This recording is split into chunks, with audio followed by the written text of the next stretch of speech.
Welcome sa Clearbans Channel mga katiktik. Ngayon mga katiktik, mag-hard reset tayo ng Infinix Hot 30i. So nakita nyo naka-pin code. Ito po yung model number niya na makikita natin sa likod. Ayan o, X669. So yun po yung ating makikita mga katiktik. X66 then 9. So madali lang mga katiktik kapag yan, naka-pin code at kung sakaling nakalimutan or naka-pattern man, i-turn off mo lang ito mga tiktik. Just long press the power switch at syempre long press mo din yung icon na power off.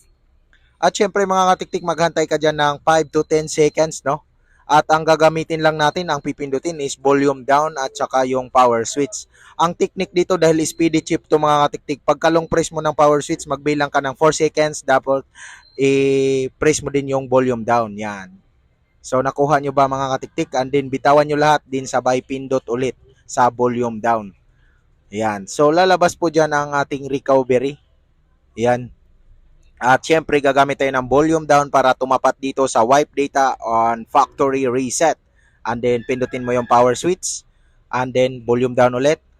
Factory data reset. And then power switch. So reboot system now. Yan. Pindutin mo yung power switch para mag-reboot. So, magre-reboot yan mga tik-tik. Pinapas forward ko kasi mas mahaba yan. It takes 5 minutes or 3 minutes. So, pagkabukas ng phone yung mga tik-tik, set up nyo na lang. Next na lang hanggang sa makarating kayo sa inyong home screen. So, kung isa ka sa natulungan o nakakuha ka ng idea dito sa video na ito, huwag kalimutan i-like at syempre, mag-subscribe na rin sa ating channel. Maraming salamat sa mga nag-subscribe at syempre sa mga nag-like na rin. God bless sa inyong lahat mga katiktik. At hanggang sa susunod ko na mga video tutorial, marami pa tayong gagawin dito mga katiktik.